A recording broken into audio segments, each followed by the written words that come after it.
7 as Sean drops out immediately. Okay, well, he'll come back, I guess. We actually had some of the OG cast back all together, except for Nate. Nate is I don't know. Nate's gone. Who knows? Nate's somewhere.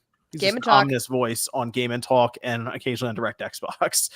But Sean, I think, was watching. He's watching SummerSlam. There he is. He's pulling the thing on where he's on like the couch, like on his Chromebook or something. Where is he? Oh, there he is. There Fuck off. He's NWO Hogan. That's we got Sean here though. We have MVG Modern Vintage Gamer returning after several shows. He's back. Hello. Hang with us for this episode. It's good to have MVG here. It's good to be back. I'm doing well. Thanks for having me, John. He could have been in the pool. Instead, he's here on the Spawncast. So appreciate MVG coming by. It's raining, John. That's why. Oh, is that okay? It's like storming hard, like heavy here right now. So that's yeah, you have to be inside now. So that's fine. It's good to have MVG here though for tonight. We have Josie Woe with us too. Josie has to step out in about an hour, but she was able to come by. Yeah, happy to be back. My work stuff has been really tough to make Saturday nights, but where are you going? I have to work. Oh, I just assumed you remembered you were 21 and it's Saturdays during the summer. That's what I assumed. That's also a little hard, but I'm, it ends early enough that it's fine. But yeah, no, I'm really happy to be back. Sorry I've been gone, but I think like it'll tone itself down a little bit and I can keep coming back. Mm-hmm. Okay. Pretty soon. Okay, good stuff. And then we have, of course, Evan. Yep. Evan is with us. All right, good to have Evan here. But it's I think we have a good show tonight. Got all kinds of stuff randomly happening this week. A lot of it happening on like the last 2 days of the week, Thursday and Friday, that we can take a look at. Of course, I do want to give a shout out to the Spawncast Network over on patreon.com/Spawncast. You hear about that, of course, on Game and Talk. We've talked about it on Click R3, but you can check that out. Support all the different shows here, and of course, join the list of producers that we have, which does include John O, who I do give a big shout out to John O for coming out to Too Many Games. It's good to see him again there. We also have Joshua Butts, Mr. Joby, Justin Maverick, who I believe he signed his PlayStation 1 at the show, The Game Orb, Trent A, Drunk on Tacos A, and then Sean's favorite, A Billion Cats. Hopefully they come out to Too Many Games one year, Sean, so you can meet them, your favorite patron.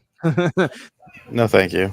Okay. Well, either way, shout out to the members over there. You can check them out. I got a link down below. Support the shows. And I also want to give a shout out, of course, to Game and Talk. That is this week, right, Josie? It is this Wednesday. It's going to be live and ready to go. It'll be a very fun episode. What are the topics this week, Josie?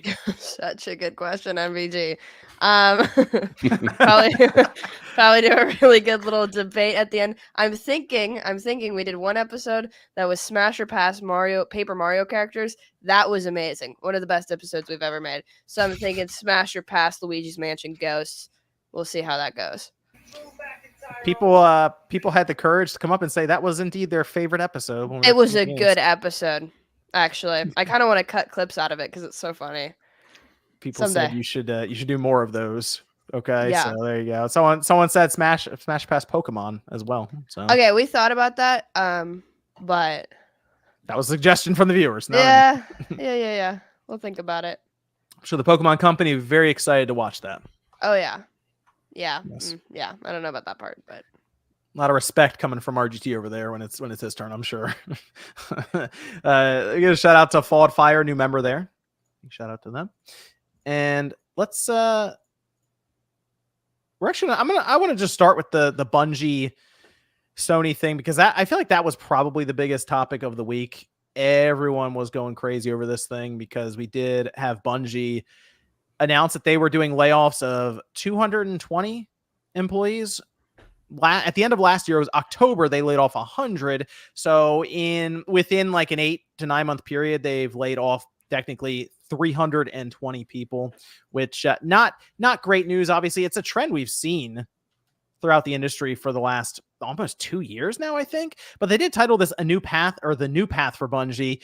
And a lot of that has to do with them also sending over a large number of their employees to integrate into Sony Interactive Entertainment. They say 155 of their roles, or roughly 12%, into SIE over the next few quarters. The idea being they're going to be working on a new game one of their incubation projects, an action game set in a brand new science fantasy universe. And they're going to be doing that at PlayStation Studios. There was all kinds of stuff that came out of this after this announcement. We had what I think Jeff Grubb said that Herman Hulse was running the place now. Jason Schreier kind of talked about a lot of the stuff that happened leading up to this. And a lot of it seemed to be very poor management at the top for Bungie, which is it is pretty wild to now look back on Microsoft when they evaluated Bungie as we had those documents come out. And one of the risks that they associated with Bungie was their high burn rate, as in they kind of looked at them and said, okay, that's they cost a lot of money to run. Should we really buy them? They were evaluating Bungie along with Sega even. So Sega seemed to be actually above Bungie in their mind, which is interesting.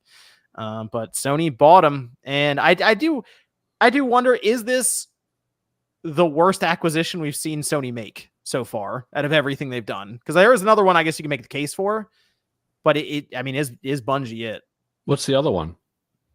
I was going to say Firewalk with Concord because that's still kind of to be determined. Yeah, that's fair. It is. And I also think I think Bungie's to be determined as well. I know things don't look very good right now with them, but you know, like they haven't really. I mean, other than I don't play Destiny 2, John. What's it called? The final shape. The final shape. Have they done anything since they were acquired? Was that the only kind of content or product they've delivered so far? I think that was I'm trying to remember exactly when, like, Lightfall, I think, was the other one, but I feel like that came out before the acquisition. And okay. I think, but Final Shape was like their big, remember that got delayed. So they had that expansion. It was going to come out and they were like, we're going to push it several months to work on it. And to their credit, apparently it was very good. Unfortunately, I'm not a big Destiny guy, so I can't tell you, but everyone who played it said it was very, very good. I know this sounds crazy to say this because Bungie is getting absolutely lit up right now, and Sony's getting lit up for acquiring Bungie, but it's still, even that's, I feel like it's still too early to really make a determination on. Like, we still need to see the other things that they're supposedly doing, like the marathon game and whatever else they got cooking up right now. I feel like once those things either appear and they're in a good form, or if they get canceled or whatever, that's when we can really start to question. I feel like not enough time has really passed, John, to say that that's their worst acquisition, because I could easily counter that and say, what's Bluepoint done since they were acquired? We have heard nothing from them. What's Housemarque done since they were acquired? We've heard nothing from them. So you can't really say that Bungie was their worst acquisition. I think we just have to wait a little longer before we can really make a determination on that. Okay. Yeah, because they were going to have Bungie act independently, and now it sounds like Sony's done with that experiment. Like, no, that's enough, because if they're integrating more like to SIE, it's probably because the SIE needs to have some more oversight with Bungie. And the thing that just confuses me so much with this, and I'll ask everyone here, is anyone interested in Destiny 2? Getting into it now, or having played it before? No. Is it for these kind of games? So these live service games, do you look at any of these games that are years and years in and just assume that you're too far behind, so you don't really want to get into it now, or there's just too much to really look at? Is it overwhelming that way? Not necessarily. I mean, there are some live service games that kind of will handhold you. If you're a newbie, like a great example, John, is when remember how we started playing Rainbow Six out of nowhere, like last year? I didn't really feel like we were at a disadvantage picking that game up, even though that game has been out literally for like 10 years, right? Like we were in there, we were winning, some rounds and stuff like that. We were leveling up. So I think it really just depends on the game itself. And I think Destiny 2, from what I've heard at least, is one of those games where you can kind of jump in and start picking it up. But I do agree that there are some games, some live service games, that I feel like way too much time has passed for you to even consider just stepping into it and starting. Yeah, like some of the main things with Destiny was if you started playing it, they gave you kind of, once you leveled through whatever their basic almost trial section is, they give you like a baseline of the weapon score that you need to start that whole thing. So yeah, it's usually not that bad. I think World of Warcraft's the same, right? Like you can, if you start playing today, they'll give you like a max level character to start with. Usually when you buy expansions for it, yeah, and then usually the prior content, the EXP is raised so high on the quest that you'll get to max level in like a week. It's no problem. Okay. I was surprised that there was no plans ever put in place to do Destiny 3. That's the one that I was a little surprised by, because I feel like if there was no Destiny 3 that was going to be planned, I don't really know why Destiny 2 was a thing then, when you feel like you'd build off of Destiny. Like if you go to Destiny 2, to me, that then implies that this is just a series you're going to continue building and you're going to do a 3, and it just never happened. Like I would be much more interested in jumping into the Destiny universe with a Destiny 3 as opposed to trying to catch up with Destiny 2 right now. Maybe they're trying to do it like a once in a console life cycle type deal. Right? Yeah. Like when did It's been a while. I think. Well, we had Destiny 2 was on I remember actually playing that on the PS4. Oh, whoops. Like, Sorry, when I was the young. first- I don't know any of it, but I think Destiny 2 came out in 2016, 2017. Destiny's 2017. still massive But though, is didn't- it? But wait a minute. Didn't they say that they wanted this game to last 10 years? Yeah. Right? Yeah, they said they had a plan for it, and then Yeah. out of nowhere they were like, the plan didn't involve the planets getting deleted, but we have to do that. Yeah, They that was kind of just big. did. They started doing some weird stuff. They were removing content or something, and now it's the size of the if game you- got too big for the consoles, so they had to. So if you ask right now, it's really funny because I checked out some of the videos of people who are really into Destiny, and they're explaining if they had to tell somebody how to get into Destiny now, they're not really sure where to start themselves. And if they don't know, how am I supposed to know if I want to go back to it or get into it for the first time? So apparently one of the things they're working on now is to make it so it's easier for a new player to get into Destiny 2 in like the sense of direction. Okay, where do I go? What do I start with? And then where do I build from there? Is kind of the idea. So Destiny 2 is it. They that's their thing. It's Destiny. I'm surprised maybe they'll rename it, or I don't know. To have a 2 on the end just seems kind of strange as well at this point. Just make a Destiny platform and just go with that. But Destiny Infinite. I guess it worked so well for Halo. So that's pretty much it. And then they're going to do Marathon, which has a lot of pressure on that game. Wow, That's another potential constant update, constant DLC, constant expansion game potential. Yeah, it's an extraction shooter like what Escape from Tarkov is the other one. Add new zones, new weapon possibilities, just keep getting people buying more into it. Yeah, I don't think the Marathon like name holds the kind of weight maybe they thought it would. Nope. No, Nope. So not at all. yeah, it's amazing to me that Bungie, I mean, they left. So they were with Microsoft. They left Microsoft. They went with Activision, left Activision, went to Sony now, but wanted to stay independent. And now they've done so poorly in terms of management that they're just seemingly being taken over by Sony now. So That's what happens when acquisitions go on. Like if you're doing well, if things are going well, you're making money, then the parent company will leave you alone, let you do your thing because you're obviously doing all the right things. But as soon as trouble hits, you're not meeting your quotas, you're not meeting the financials, you're not meeting your sales targets. That's when the parent company steps in and has to say, look, we have to make some hard decisions here. And ultimately that's what's happened. It's very unfortunate. It's very sad that another 330 people have lost their jobs in the industry. It fucking sucks. But at the end of the day, and this is business, I hate to say it, but Bungie knew exactly what they were getting into when they were acquired by Sony. They knew that, hopefully things would go well. Things have not gone well, obviously, and this is where we are. I don't know, what the next couple of years is going to look like for Bungie and Sony, but hey, it's going to be interesting to see how it plays out. The Stephen Totillo's report mentioned that the basically alternate timeline, if they didn't get bought, they would have just gone insolvent. So that was actually something that was discussed a long time ago. Like rumors were floating around, kind of behind the scenes talk that Bungie was looking to get purchased, and Microsoft like passed on them, which was confirmed in their own documents that were going around. And it sounded like Bungie was kind of in trouble. Do you think insolvent though? Because like Sony, how much did Sony pay? $3.6 billion Yeah, Like that's a 3.6 lot. billion. That's a lot of money. What if the money? What if the amount was a little more realistic, like $1 billion maybe, or something a little more tangible, right? Would it still mean that they would have to go insolvent? Like I feel like there is something in between, just completely just closing your doors and being bought for 3.6 billion. I think there's some middle ground there that I feel like has to be there. Yeah, unfortunately, we don't really know how bad it was necessarily at that company leading up to the acquisition, but the fact that was going around does make me think it was more than alarming, I guess, for their financials.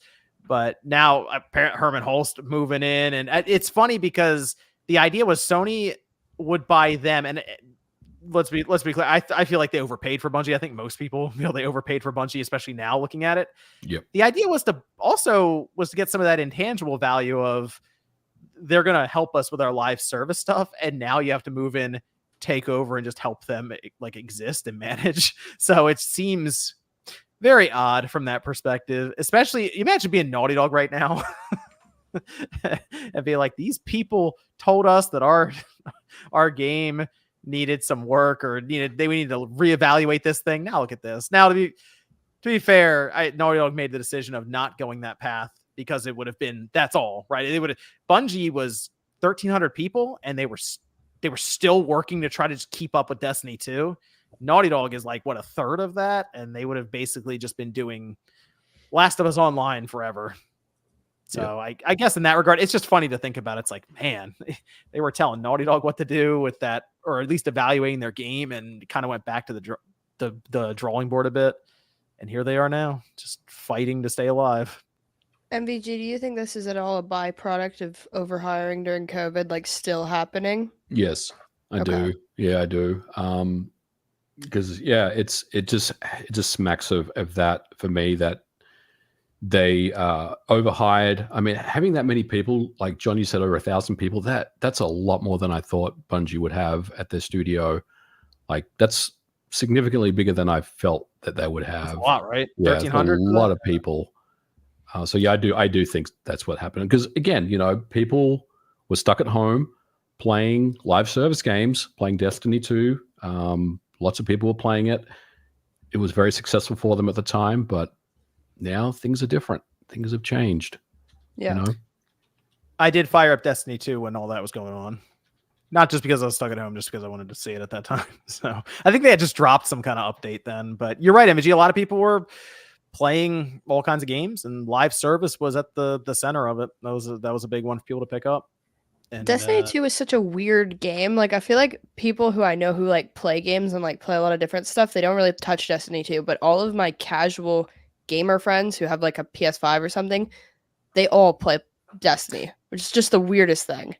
I want to like Destiny 2 because the gunplay is good.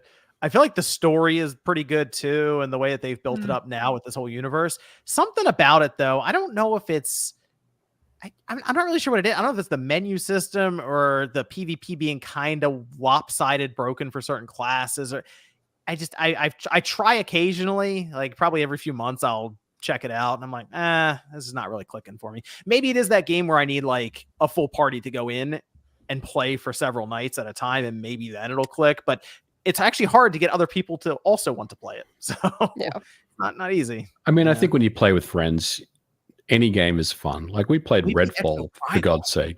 We played Exo Prime. We played Redfall. They were both good. We beat Redfall and we beat Exo Primal. That is actually sad. Well, I get ripped apart on this podcast for playing Fortnite, but like that is like one of the best games to play with people. Like you never play that game solo, but with people, it's a great time. Fortnite's a very successful game, right? I'd say. Yeah, I've heard about it.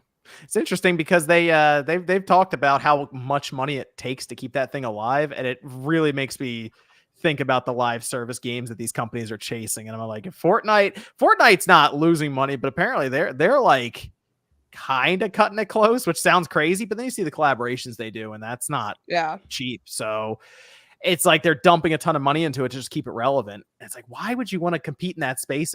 Because remember, Epic did all those layoffs. Part of that was them going, yeah, we got a popular game, but it's not cheap.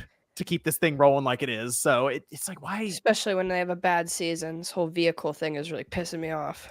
See, you're already ready The to drop it. Cybertruck thing. Yeah. Well, so they're going all in on vehicles, and basically the only way to win now is to like get this crazy souped out thing, and it's just kind of takes away from like most of the rest of the It game. sounds like They- Nate's game right there. That's the Nate's thing. ready. They did that before. Like that was with like the giant robots and stuff that everyone was like, oh, you have to have that by the end. So I don't know why Yeah. they loop back and do it again. That's weird. It was like a fun idea, and I feel like it could be a really fun little mode. But like the main thing, oh my god, it's just I can't Josie, do you it. play Call of Duty Warzone? No, never Me a fourth. actually. We're going to play it for Boom versus Zuma, Josie. Oh, okay, I'll get really good. We We'll need play it. a 4th. 1v1 deathmatch. Yeah, we actually do need a 4th because Sean doesn't play with us anymore. Sean can't play past like 10 o'clock at night or something. I'm tired of that game. That TV is so loud. Hogan is freaking out over there. Whoa! We do need a 4th though, Josie. So if you Okay. end up start getting interested really in good. it at all, because we have a 4-person team. You don't have to get really good. You just need a 4th. Can you play? I can play it on PC. Yeah. Yeah. Yeah, that's Okay. possible. Got real good with mouse and keyboard controls lately. So Step 1, find bathroom stall. Step 2, No, we don't hide do in that. We bathroom don't do stall. that. We don't do that anymore. We actually. No, because I it's used so to play funny. Fortnite.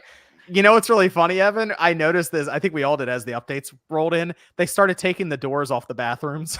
Yeah. And I think it's because of the stuff that. No, it's not just us, but other people would pull. No, we do crazy shit now, like try to fly helicopters into people and crash trucks into Wait, them and actually, that stuff. sounds so fun. Yeah, it's just like it's fun. It's like the social game. It's just there's stupid stuff that happens in that game, and we're always at like trying to be at the center of it. So Fortnite just did this thing where they do like creator islands now, and there's these that's YouTuber been around for a tycoons. while. Yeah, it has, but it's just like it's more recently been pushed. So they have these like weird ones, and I always get like recommended YouTuber Tycoon and like Twitch Tycoon and TikTok Tycoon, and they're just the worst games you could ever play. But me and my friends play them for like hours. It's awful. well, I there got a you lot go. of subscribers though. I hit the golden play button in my YouTuber Tycoon. So Using your 20s well. oh yeah, a great time.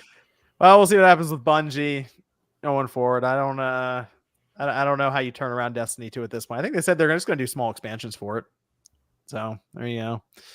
It'll continue on. Next up's Marathon. Good luck to that. Let me go to. Actually, we'll do this real quick since you're here for another like 35 minutes, Josie. Well, we'll go over what everyone's been playing. So we haven't actually talked about that in a while. We have not touched on that a bit, and I'm curious. We don't have Nate here for the random weird indie game, but we got MVG, we got Josie, Evan, and Sean. So nice little mix here. What's everyone playing? Anyone want to start? Okay. Let me lower the TV. I been playing Tomba. I never really played it much back in the day. I've been enjoying it. It's really good. I got a video up on the channel. And today I've been playing a No Mercy ROM hack that I literally have spent. This is no like exaggeration. I've literally spent like 5 fucking hours trying to get this goddamn thing to work because it's a hack from like 2012. And there's this dude who had a video on his channel of it. He lives in like Ireland or some shit. And I was just like, fuck, I need to reach out to him. So I reached out to him and he helped me today and I got it working. So I'm fucking been playing that like all day today. It's awesome. You playing the ROG Ally? Yep. Standard. Oh, okay. Not the new one. Which emulator do you use? You use Project 64 or Yeah, you got to use Project 64. You can't, and you got to use the thing of it is so you know how there's like Project 64 1.6, Yep. 2.0.1 for a lot of the older ROM projects. It's Tomba. I say it right. For a lot of the old mod projects, you have to use 1.6 because do you remember the Rice Video plugin? Yes, I do. You have to use the Rice Video plugin because that's what all these things are based on, and it's like a fucking nightmare to find all of these things. But I got it working now, so I can never have this be deleted off of my system. All right, Josie, hit us with it. I've been playing NES World Championships, and Also, Smash Bros, Mario Kart, and Fortnite. What? You just jumping around bouncing around between all those games? Well, I've had like a lot of like, I've been going home and like back and forth recently, so I've had like a lot of like casual players. So we play like, Okay. except for some of my friends are really good at Smash Bros, so we played a little bit of Smash Bros today, and kicked ass as Olimar, and then I played Mario Kart. Yeah, and then I play Fortnite just like occasionally, like the YouTuber Tycoon thing we did. That's pretty much it. I also played NES or Nintendo World Championships, but that Kirby stage that was for the leaderboards this week was driving me nuts, so I stopped playing it. When does that reset? When's that? It's you said every Monday. week. Monday. Yeah, Yeah. Monday. Okay. I'm Okay. not fucking fighting against lag to try Yeah. to get a high score. Like I haven't touched the new challenges this week. I didn't like it. Like all the other ones, I was getting first place, and then that would come along. I don't know. Mhm. The lag is too weird for me. What's the game you're hoping for to go in those weekly challenges? Like if you pick one of the games on that World Championships, which one would you want to pick the challenge from?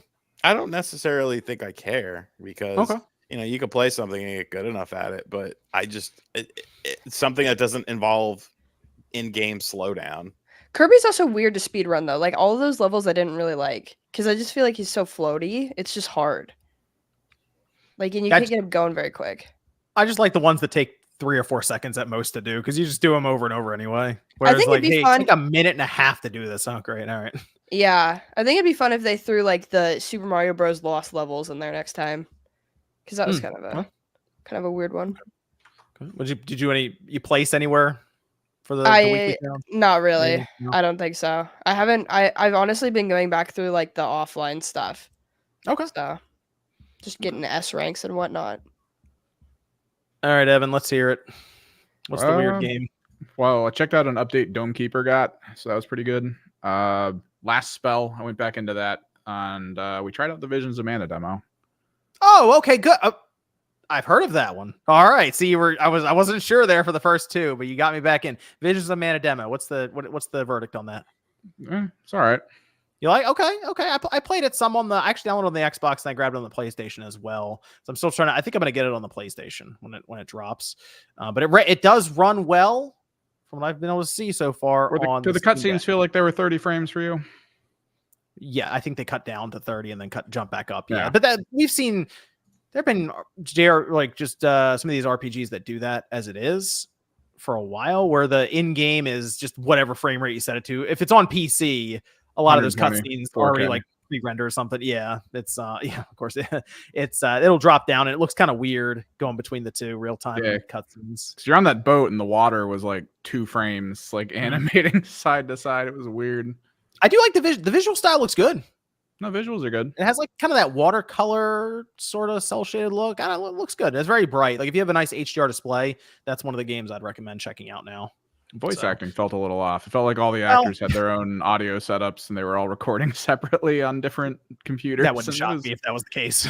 I swapped over to Japanese and it's a lot smoother. Sounds like kind of one studio and just go situation, which is great. They throw you in the middle of it. Well, not really the middle. I mean, your characters are like level 20 or something. It seems like you're past the tutorial or the first zone.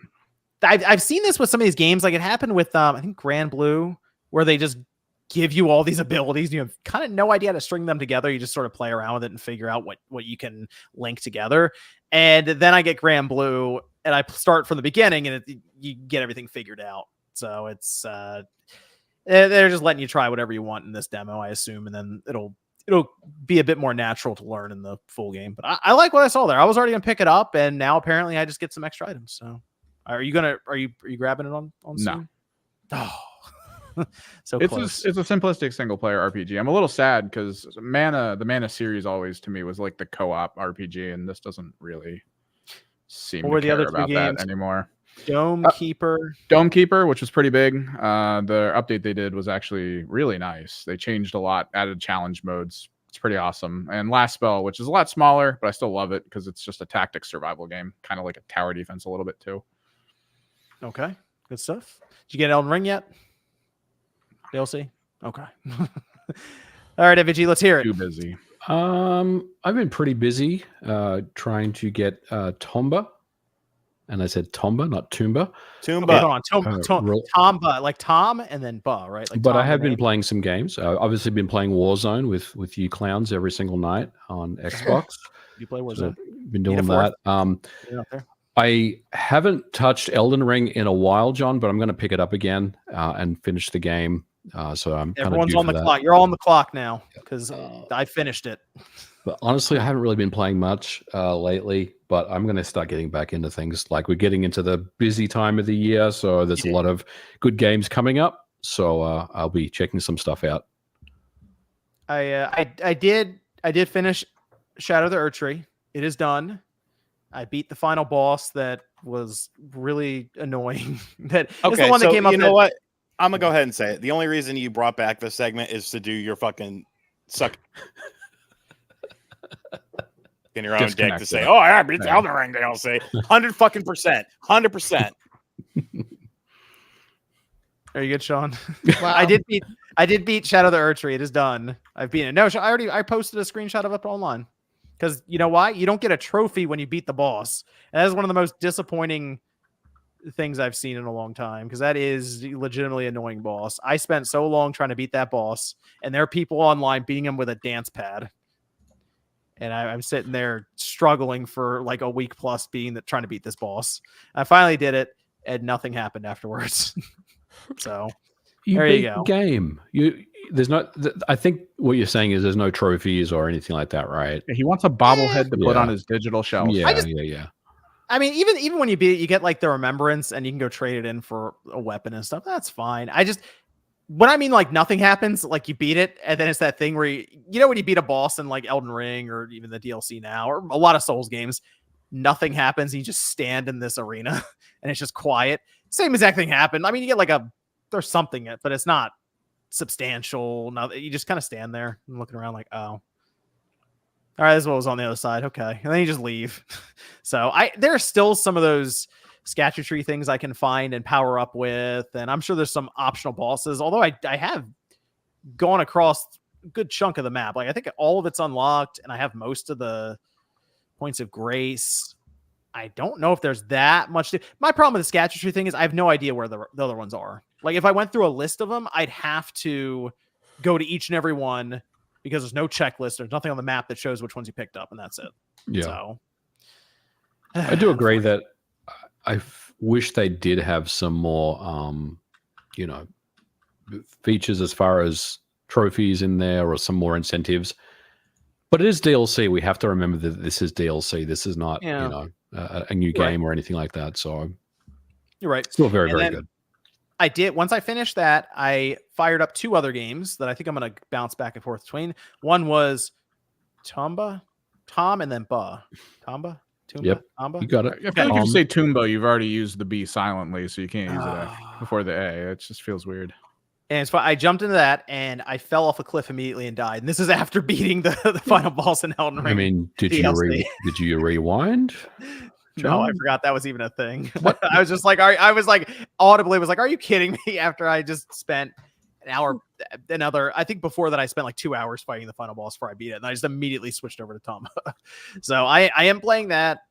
I've learned the language in the village. I'm in the forest, and Nate said that something's going to happen to me, and it'd be apparently terrible. But I did not play it much back in the day either, as Sean mentioned. I remember playing it at a friend's house, and I do have it actually the disc on PS1 right now because a friend just gave it to me somewhat recently, just like, hey, look, I found some old games, you can have this if you want.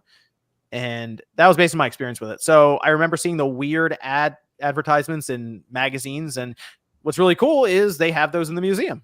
So I went back and looked at some of them. I was like, I remember this one specifically, and I remember it because it looked like this weird realistic claymation looking thing. And that always stuck with me for some reason. Maybe this is kind of terrifying looking. The horror of it. It kind of is. This game is it's a weird game. It is. It's fun. It's a fun, that 2.5D platformer where you can still jump into the background a bit. And it's a crunchy looking PS1 game from back in the day, but that's one of the fun parts about it with the art style. I don't want to spoil it, John, if you are going to play it, but there is, I am. There is later on in the game, the landscape kind of rotates around a little more rather than just kind of going in and out of the background, if that makes sense. So there was one part where I went into a house MVG and it started to rotate around and then faded out, and I was like, "Is that going to be a thing?" Interesting, like kind of like Clannel, where they would rotate the stuff at times. Yeah, okay, but okay, it's a really cool game. I mean, the kind of the 3D backgrounds, but the 2D sprites, I think, is a really unique aesthetic to the game. I really like the game a lot. Like when I first started working on it, I'm not saying that because I worked on the game or anything.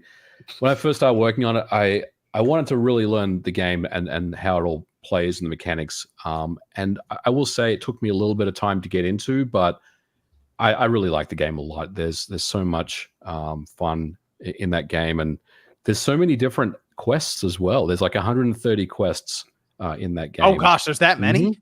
You don't have to do all of them. A lot of them are just side things that you can do.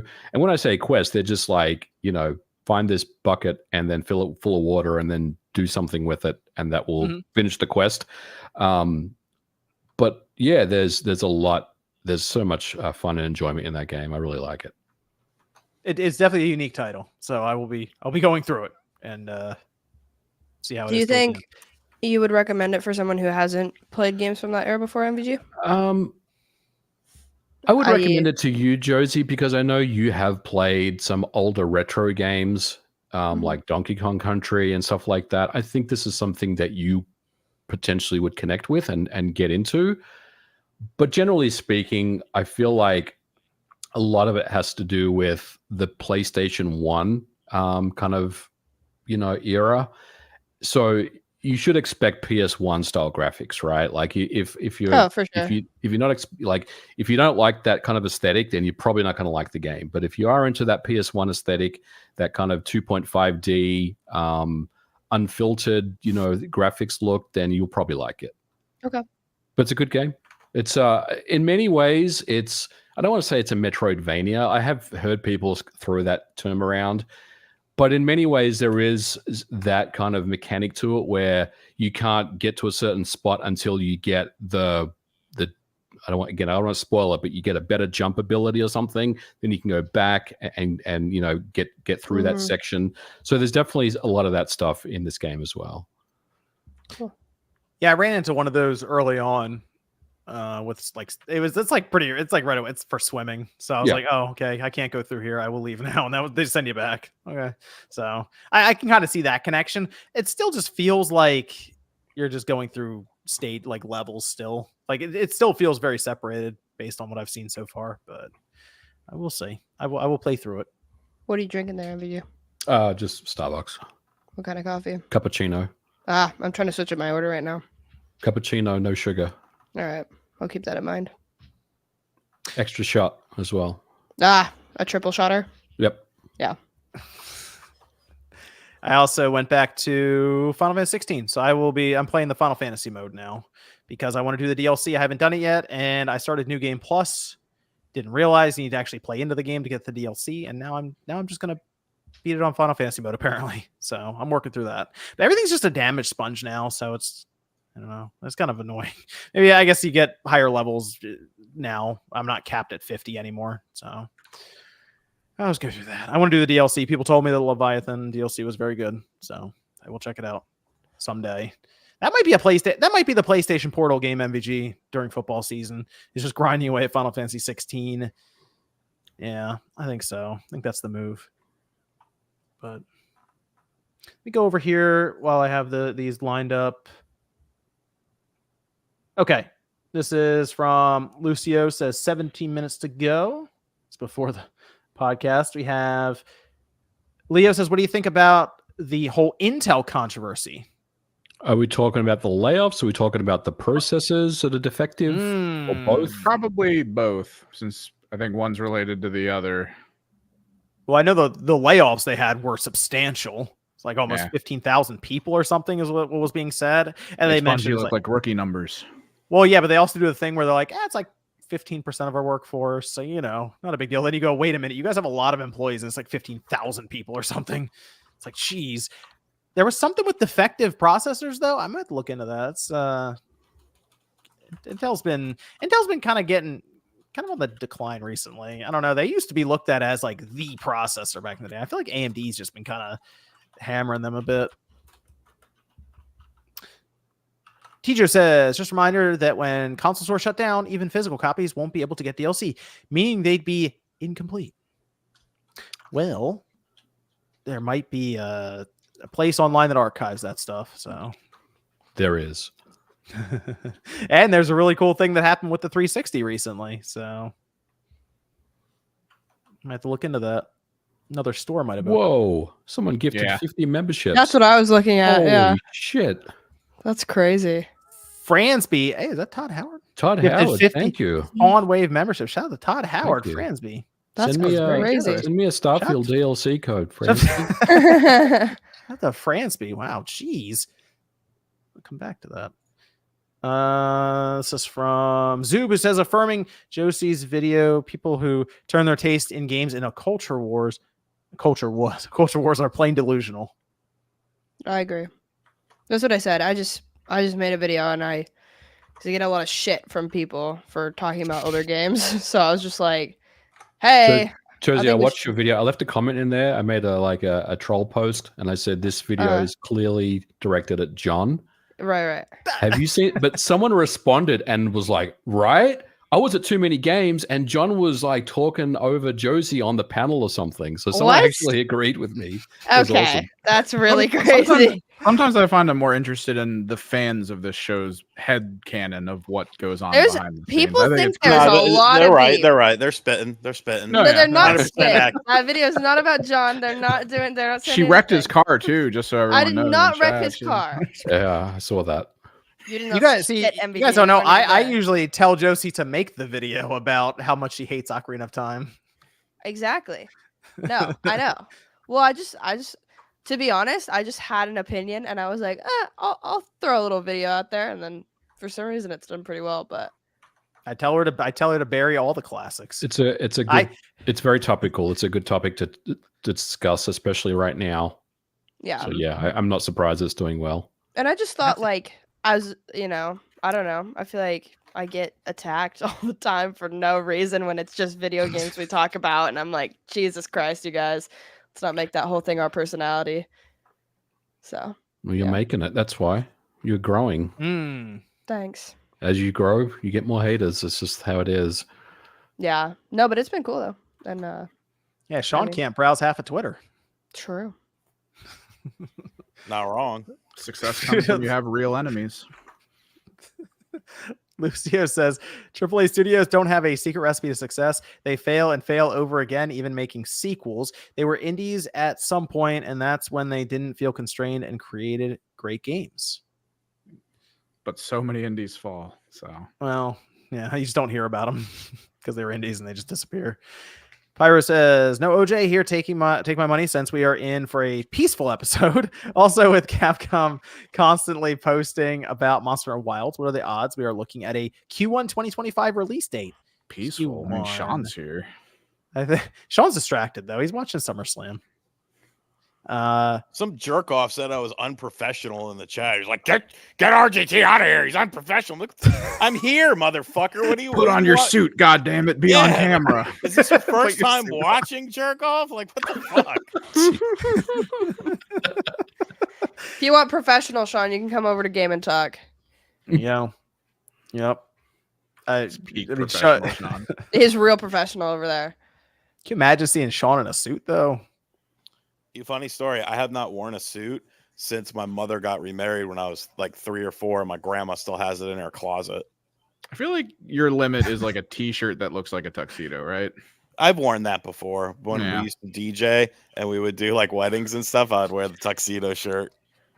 Classic. That's insane. This is Kaon says, can you guys make videos on Kurobo's Kickstarter? No, I'm not doing Kickstarters ever again. After stupid Wonderful 101 and stupid Bloodstained, never again I'm doing Kickstarters. Never. If they pay me.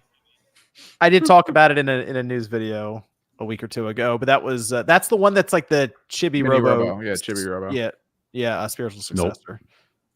It's a trap. But MVG's right. It's better to be cautious around Kickstarters and Indiegogo as much as possible. Talk about it after it comes out and is what it is. RG says, much love to MVG for bringing back my childhood. I started Tomba today and loving every bit of it. Lots of love to the Spawn crew as well. Yeah, check out Tomba. It's on PS5, Steam, PS5, Steam, and yeah. Switch. Oh, okay. Yep, there you go. PS5, Steam, Switch. There you go. And then I do want to recognize Fransby again. If you, the gifted memberships, if you ended up getting a membership, give them a shout out down in the comments, the live chat. Say thank you, Fransby. I think I got a membership. Okay. You Give get- it back. You get Give it back. Newswave early, from what I've heard. Spoiler alert, I'm not renewing, John. Spyro says, anyone playing a Star Wars Bounty Hunter, fun game. I saw it did come out, and I played it way back in the day. I heard it was a pretty basic port, but still a good game. So, oh, and then Fransby says, no Starfield DLC, sadly, but you better not sleep on Crow Country. Amazing game. Thank you all for your videos, everybody. I've heard good things about Crow Country. Dude, I've looked at that. It's like this horror PS1 looking game. Yep. Yeah, that's kind of a vibe that's coming back. They had that other. What was that other game where you play as like? No, I don't think that. I want to say the game is called Alice, but I don't think it is called Alice.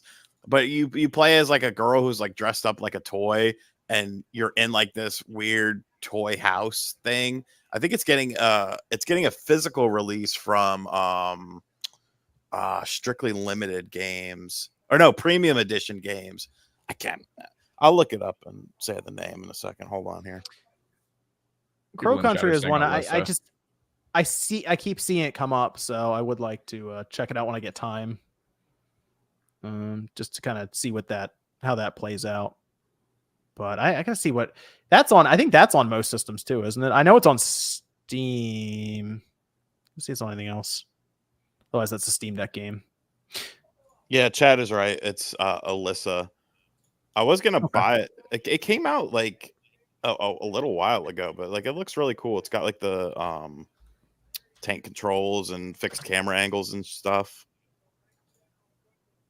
Okay. I do want to go to this real quick because I'm curious, Josie. This is one I'm interested to see what your thought is on this. Game Informer is shut down after 33 years. GameStop they basically pulled the website down. It's gone. But the thing that was interesting to me was the printed media side of it, as that's like one of the longest running magazines that I can think of that was still ongoing. You go into GameStop and they had them there. Mm-hmm. But the fondest memories I can tell you of Game Informer was trying to sell it to people. That was kind of it for me. Is I had to try to sell memberships to people all the time back with GameStop. And I'm sure Sean did too. Because again, Game Informer's been running for so long. If you worked at GameStop the last couple decades, you probably try to sell it to people. And we would just kind of look through them as well. But along with that, obviously everyone at Game Informer is just like got laid off. So that's basically over now. It kind of happened out of nowhere. And apparently they basically locked the site down as well. So people weren't able to get any kind of writing or any work that they had done previously. They weren't able to get it. Yeah. But I didn't know if anyone here had any thoughts on Game Informer or memories of it. And also it's just the magazines in general, printed media for games, pretty much like printed media is memory now, right? Been under attack forever, but I feel like they tried to do this a decade ago. They did. Yeah, they were like, we're getting rid of it. And then something happened. They're like, fine, we'll keep it. Well, so didn't it only go digital for a long time? For a little bit, and then they went back to physical. Okay, so I understand, the suddenness of it being a bit of a surprise, and people losing their jobs, like that sucks. But you lasted 33 fucking years. You outlasted Nintendo Power, EGM, GamePro. Magazines that dwarfed what you did. Like it's just weird to me, sort of the reaction online. Like, when was the last time somebody like read an article in Game Informer and or went to their website? It's like nobody really talked about them, but then all of a sudden, I guess it's kind of a you don't know what you got till it's gone situation. But I was very surprised at like people's reaction to it. Like, yeah, I understand it sucks that people are losing their jobs, but we see this happen with online with websites all the time, not even taking into account the physical media aspect of it. Like most of the physical, look at what's that Nintendo thing, Nintendo Force, that's all crowdfunded. Old School Gamer magazine, that's crowdfunded. Like physical media has been on the sharp decline. So I feel like that might be why people are so upset about it, is because it like was one of the last things to hold on to as physical media, right? So like maybe that warrants that sort of reaction. But how many people actually had a subscription to it and were getting it sent Right, to their house? that's the thing. So when I was a kid, we used to get it because it was like part of the GameStop membership thing. Yep. Yeah, and my dad liked that stuff, so we used to, like, me and my brother used to read them all the time. That's how we like heard about Little Big Planet 3. Yeah, we were really excited about that one. How long ago was that, Josie? How long ago was that? Like I guess actually that came out on the PS3 days? PlayStation 4, so technically it's not that old, but we were Well, like, little. was this during like the PS3 360 days? You remember getting Yeah, amazing? around there. We had all And then kinds of. You guys had the membership. You said you had the card. We had all kinds of like tricks to try to sell to people. So Well, if you it traded worked in, on then my I'll- family. It doesn't work on me Yeah. anymore. I go into GameStop and I say, "Shut the hell up! Give me my game. I don't want to hear anything else." But I thought it was cool when I was a kid. I just haven't thought about it. And then they got me on the subscription thing a while ago because GameStop was like, I always get my games from the GameStop here, and so they were like, they gave it to me for like $5. So I was like, sure. But I was so excited because I thought I was going to get Game Informer with it, and then it's like a separate thing. Apparently. Yeah, I think they made it. I think it cost more for the physical thing.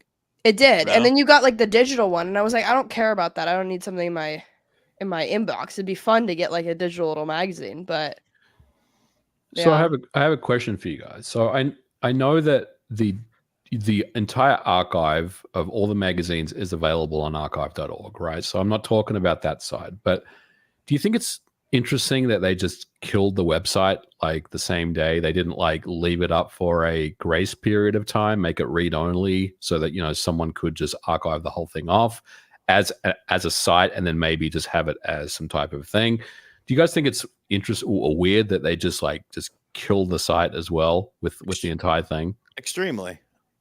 Yeah, Like, that is kind of strange. Like, You what almost, warrants that? yeah, you almost have to think there was a reason behind it. Now you can still, go to Wayback Machine and see things of it. So if you wrote for Game Informer and you want to have your stuff archived, you could use that as a temporary solution. Obviously, it's not going to, be as good or whatever. But yeah, it almost feels like there was a reason for that, like something happened, or I don't know what the reason. What could if they be, like didn't want to re-up like the domain or something, like something random like that? But you know what? Like you have to pay for that. Like that could be like a really weird. Because I agree. I feel like it makes no sense to just like, oh, it's gone. Yeah, it's really weird because like it's not like GameStop like went bankrupt or anything and everything just ceased operation. I mean, I feel like they could have just let it run for a little while, and just kind of let the dust settle, and maybe just say, look, at the end of the year or whenever the site is going to go offline, so it's available between now and then.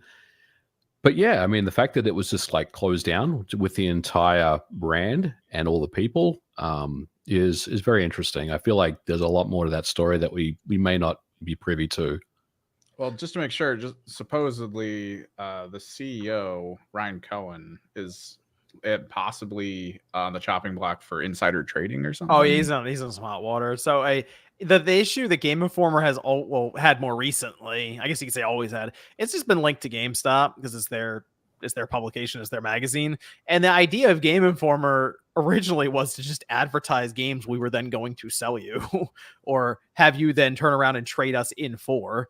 And that's why you always try to get people the magazines. You do whatever you can to get that membership in their pocket. And that once GameStop starts struggling, which I know it's a whole meme stock thing and people have fun with it and great, but they have to transform their business completely at this point. I don't really know how Game Informer plays into that then. So you're right though. Very abrupt to just shut down the website. Don't know what that's about. Not shocked though that a company that if you walk into the store right now is half pop figures and collectibles, all of a sudden isn't employing a ton of people to write about video games. Yeah, So, but I got to give GameStop credit because when I order games from them, they arrive on the day of release. Yeah. Amazon does not. Amazon has gone way down as far as like, I don't trust Amazon for a day and date delivery of anything anymore.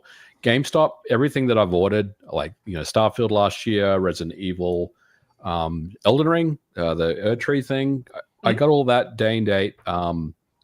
So they do good. They at least that side, the delivery side, is still very good. I don't know. I got a friend named Gary with he was trying to get his copy of Nintendo World Championships. Trying for 2 weeks in store, and the website said, "Hey, we have copies in stock," but they haven't called him to say that his copy's available yet. GameStop stores are so weird with stuff. They also didn't have NES World Championships or something for me, and I ended up getting it at Best Buy, but it was just like this whole thing, and I don't know. The in-store experience in GameStop has never been very peak, in my opinion. Is that a GameStop issue, or is that a Nintendo physical thing? Because haven't they been like really weird with like physical stuff recently, where they're canceling pre-orders or like didn't they do that like recently with another game? With I think they did it with Paper Mario or something. A couple different ones. It was yeah. So is it I guess what I'm asking is it a GameStop issue or is it a Nintendo issue? Right. Little from column A, little from column B. You know what was really hard to get was Endless Ocean. That Switch game was like real hard. Like even release day they came only out. Printed 5 copies of it. Yeah, literally. My GameStop was like, "Oh, we just sold the single copy we had." It was like, "What? Why?" That's why you got to pre-order so they get more. See, that's what we'd always tell the customer. Oh, we only got 2 in. If you would have pre-ordered it, you would have gotten one. That is what they say to me when I go in there and I tell them that's. I will say we would do a lot of orders on like pre-orders back in the day. So if we had 5 pre-orders, we'd usually order like 8 games. That's how it worked. That's crazy. But that was back when it was like all physical. This was like 2010. Yeah, I don't really have a lot of digital stuff hitting then. Not now, like now. But yeah, Game Informer out after 33 years. Maybe we'll get some more clarification on why they just decided to shut the whole thing down overnight. And that was it. Hell of a run. Be proud of that you lasted this long in the ever-changing world. And, great job. Josie, did you have to? Yeah, I do kind of have to zoom out of here. But thank you so much for having me on. I will be on, I think... Hopefully, I'm pretty sure for all of next week. But okay, I will not be here next week. But there you go. Have a good one, Josie. Of course, you too. I might be. I don't know yet. Depends. Sean and I will be on Game and Talk. I'll see you Wednesday. All right, bye guys. Thank you. Yeah, Josie. Let's move over. Let's move over to Avowed. This is a good one. So we did get news. Well, originally we had a report that Avowed was going to be delayed. At least that was the talk going on. And then Microsoft came out through their Xbox account and they said, so many games are coming. As such, we've moved Avowed to February 18th, 2025 to give players backlog some breathing room. And they say to stay tuned for all kinds of announcements across Activision, Blizzard, Bethesda, Xbox Game Studios at Gamescom, including their August 23rd live stream for a look at Avowed. Now, in this image, they show off all the games coming up, which includes, now obviously includes World of Warcraft, Age of Mythology, Aura, Diablo 4, Call of Duty Black Ops 6, Flight Simulator 2024, Indiana Jones still 2024, Starfield Shattered Space also 2024, Towerborn, same thing. And then we get into 2025, starting with Avowed. So people were kind of going back and forth on if this was a good move or if this is the right move even. But Avowed no longer in 2024. I still think it looked kind of sketchy at times in their showing for it. So maybe not a bad thing for more development, but interesting that they feel the need to move it because there are just apparently too many games coming out in the next 4 months. It's bullshit. And it's simple as that. Like half the stuff on that list is fucking DLC for pre-existing games. Microsoft does not deserve a benefit of the doubt after the situation they pulled with. All of these games are coming out within 12 months, showing Redfall, Forza, and Starfield, and only one of those games came out within 12 months, and it probably shouldn't have because it wasn't done. Like, it's okay if you're delaying the game because it needs more polish or something like that, but to frame it that way is ridiculous. And the fact that people just eat that up is bizarre to me. They're just like, oh, well, I got too many I got too much stuff to play. It's like, even if you take into account all of those games on that list, what game on that list is anywhere close to what Avowed is going to offer you? What does it matter anyways? You're not selling these games. You're pushing Game Pass. Like, ridiculous. Absolutely ridiculous. I actually agree with Sean 100%. I know we've talked about this offline. I kind of wish Nate was here so we could debate this a little bit, but I totally agree. I think Avowed, dude, every time I've seen Avowed at the developer direct, when they showed it, I was like, this game isn't coming out this year. It's not ready yet. It still needs more time. And when they didn't commit to a date, and then they kind of gave a date, and then they kind of walked it back, and then they finally gave a date, if you remember, I was like, what the fuck is going on with this game? Like, they don't even know what they're doing. Like, they can't commit to a timeline with this game. So I've always felt like Avowed was a 2025 release, and that's okay. But just don't bullshit people, right? The thing is, it's very hard for me to put my trust into Xbox right now because they've said so many things that have just not happened. And they've basically said a lot of things that are just dishonest. And I feel like this, even though it's, they're saying, look, we're pushing it for marketing reasons. Look, okay, there's probably some truth to that, but it doesn't discount the fact that I think the game is still not done. It still needs more time in the oven to get polished up and to be a much better experience, because I think anyone that saw gameplay footage of Avowed at the developer direct, everyone walked away thinking to themselves, the game looks interesting. I probably want to play it, but there's just something off about it. Like, it still needs more work, right? So I agree with Sean. I think it's just a convenient excuse for them to push the game into next year because ultimately it's not ready yet. And I think they need more time, which is okay. But just be honest with people and just say, we need more time, so we're bumping it, because we can. And they are in a very fortunate situation where they can push a game like Avowed to next year because they've got some big games coming out at the end of this year. So they have the luxury to do it. But don't bullshit people. Just be honest with people and let people know what's going on with this game. So I think Nate had brought up, because the idea of Stalker 2 getting pushed maybe threw a monkey wrench in their plans there. They're like, oh, how are we going to fit in this game now? Because we had originally Stalker was going to come out next month in September. And even with that now being moved to November, it does sort of make it a bit more crowded, but I guess they would have tried to fit. Let's just say, okay, well, there's just too much stuff. I guess they would have tried to fit it into November.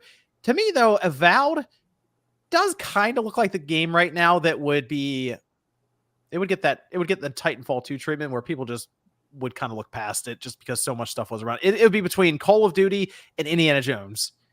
Two games that are probably just being looked at a lot more than Avowed right now. Okay, but what's to say that's not going to be a situation in February? That's a good point. That is true. We don't really know what's coming out. Like, someone mentioned Monster Hunter Wilds. What if they just said February 18th? What if Monster Hunter Wilds comes out like 3 days before it or something? That's going to be the key thing, right? Like, when February rolls around, they're either going to ship the game and it's going to be really, really good, or it's going to be an absolute buggy mess, or they're going to push the game, right? It's going to be one of those three things that happens. If two of those things happen, right, we know that Xbox was not being honest with us, that they did push the game because it still needed more time, not for marketing reasons. I'm hopeful that the game will be ready, but again, we just have to wait and see with this one. I mean, when you delay it like this, there's more pressure. We expect it now to be in better shape than it would have been. So if it comes out and it's looking real sketchy with that, then that's not great. No, not a good look then. So it's just it's funny to hear Microsoft frame it that way. There's too much stuff coming out, even though, come on, quieter year for them so far. And Sean brings up a good point. We're talking about GameStop here. This is not like, oh, it's going to get crushed by Dragon Age, or it's going to Game get crushed by Pass. something else. Not Sorry, GameStop. did I say GameStop? Yeah, we're talking about Game Pass here. So, You're right. even though, like, I know Nate talked about Dragon Age being, the game that would be the game that they really want to market at the end of this year, but that's not Game Pass, right? That's just, is that coming out on Game Pass, Dragon Age? I don't think so, right? It's not. No, I think they have the marketing for it. So, I mean, why wouldn't you stack everything on Game Pass when the game's ready to launch? So that's the thing that I just have trouble kind of, putting my head around. Yeah, that's February. So, but if it was coming out in November, like a 3 or 4 month delay, I guess we can chalk it up to. But to me now, Indiana Jones, December release. Why would you release Indiana Jones in December? December is the month where games go to die, right? So would you put it in November? I would hope that this is a November game, that Indiana Jones is a early November game, or maybe, a week before Thanksgiving time frame, potentially, right? Well, Stalker 2. So this is interesting, MVG, because, so Call of Duty Black Ops 6 is October 25th. I believe Stalker 2 is that third week in November.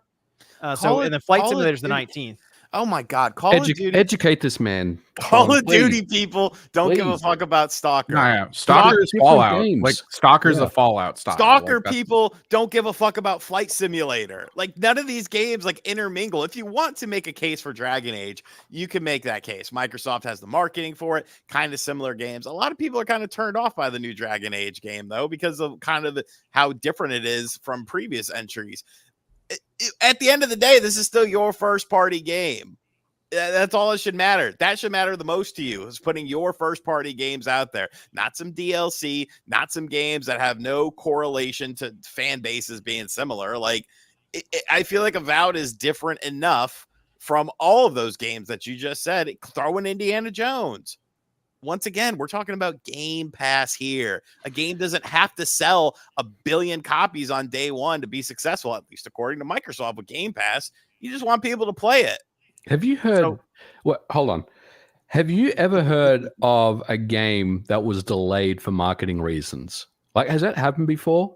There's too much stuff. Holy shit. We haven't had games in like 10 years, but we got too much marketing. I'm being serious. Like, Purposes? has there ever been a press release from a publisher where they've said, hey, the game is planned to come out, but for marketing reasons, strategic reasons, we're just going to bump it a few months. Yes, there was one. There it was actually kind of recent. It was in October. Already came to my mind. What's that? There was one that happened like two Octobers ago or something. I'm gonna say Advance Wars. Oh no, yeah. That doesn't count. That doesn't count. I mean, they're not gonna want to market that thing. God, there was one that got pushed like 2 weeks because it was like a smaller game, and there was a bigger game coming out at the same day. They just decided to delay it. This was recent too. God. And they even said that that's why they were doing it. Oh, I remember the Final Fantasy 16 DLC. They were like, we're gonna push this around Elden Ring, and he said it on stage.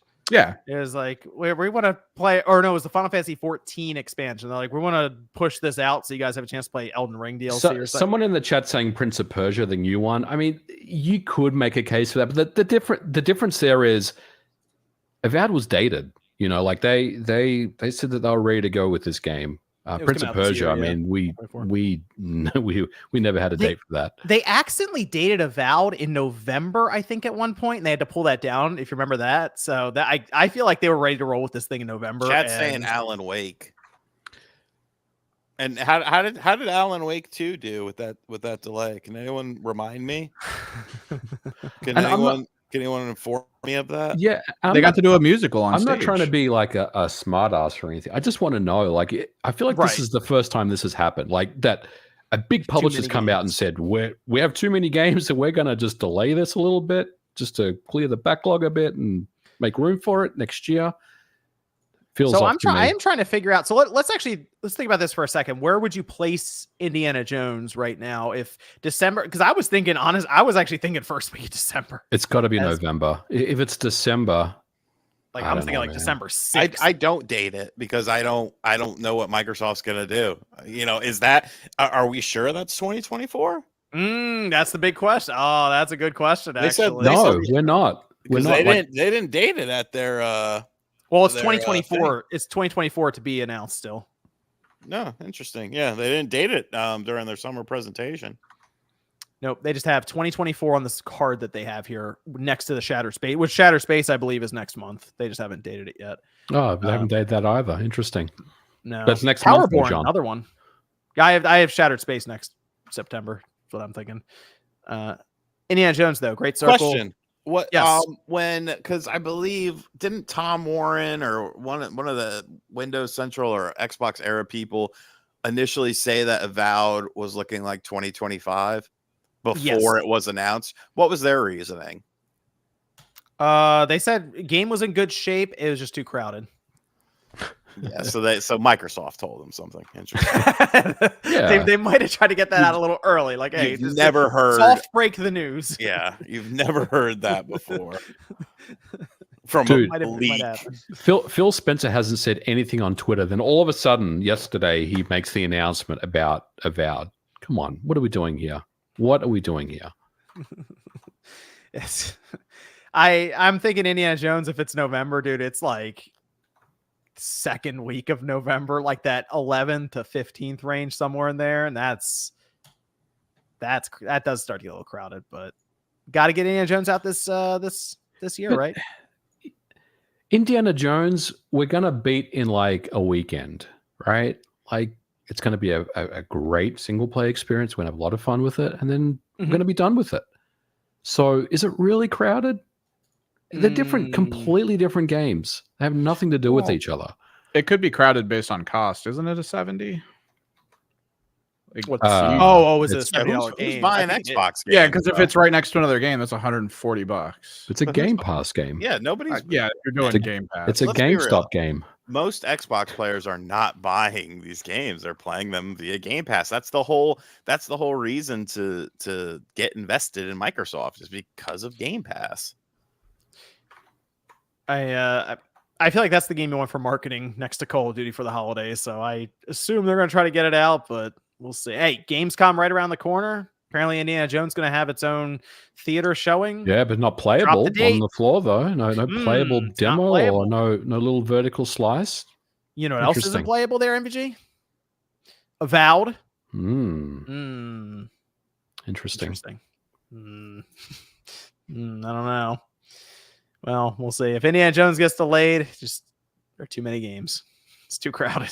Yep, too many games. Flight Simulator and what's the other game that they're releasing? Stalker. Call of Duty. Hey, Call that of Black Duty. Ops 6 leaked gameplay looking interesting. That's all I'm saying. I haven't seen that yet. It's floating around. It keeps getting copyright. It gets in with copyright over and over again. Apparently, it's like PS4 footage, and it looks really bad because it's a base PS4 or something. Have you heard about this? Gosh, no. I just saw the video. I was like, it's like a video of them diving back and then diving forward. You can kind of see like your legs while you're diving back, and it looks a little different in terms of the control style. But I did not. It already looks compressed through I Twitter. think it was Charlie Intel. They tweeted that someone had lifted the game with a jailbroken PS4 or What? something. They lifted So the game. It's the footage- August. The footage is base PS4 or something. Oh, it's a dev build. Oh, there it is. The dev there you build go. on PS4. That's from .hack right there. All right. Interesting. That's they're not happy about that one. The Activision. But okay. I do want to also bring up because I actually think one person here is interested in it. We had the Star Wars Outlaws previews that went live, and some of the places actually seemed a little more happy with it than I was kind of expecting because this game's been getting beaten down a lot online. I think, Sean, you mentioned you were interested in the game as we've seen more and more of it. I think you said you're going to pick it up. I'm going to pick it up. I'm just curious to see what this take is on Star Wars. But I did notice there were a few videos that went up and they got like commented into oblivion over this thing and downvoted because they kind of like the game. And it was interesting because I'm trying to remember who this was exactly. I have to look. I remember it was floating around on Twitter and it was a whole thing. They pulled their video down because there were just so many Angry people Joe. It was Angry Joe? Yeah. He pulled a video down? Damn. I'm 'Cause he 99% sure. Yeah. Wow. Somebody liked Star Wars Outlaws. Like they said, hey, this is actually kind of a fun game, and the people were ruthless in the comments, downvoting him because they liked the game. And I thought that was so weird that it was. I mean, it's Star Wars Outlaws. It's already been kind of getting yelled at. This whole cultural thing. Oh, G-Man lives. Sorry. Oh, did we get that in the Yeah, in the chat. In the chat. Okay, thank you. Oh, there it is. Okay, cool. Thank you.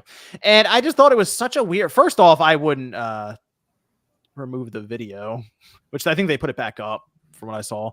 But I mean, the game itself, just based on the previews and stuff that were being shown, it does look genuinely interesting, much different than any of the other Star Wars experiences I've seen. So I will be getting it later on this month. Although Ubisoft may just be sending codes out to people anyway, just to see if anyone's interested in checking it out. John. You're not buying it. You're not buying it. They're sending codes out. I would have. I mean, I would have just to check it out. I get the collector's edition. I'm not really a big collector's edition person for most games. It has to be some like top tier game for me. Or Mega Man. If it's Mega Man, then yeah, I mean, I would do that.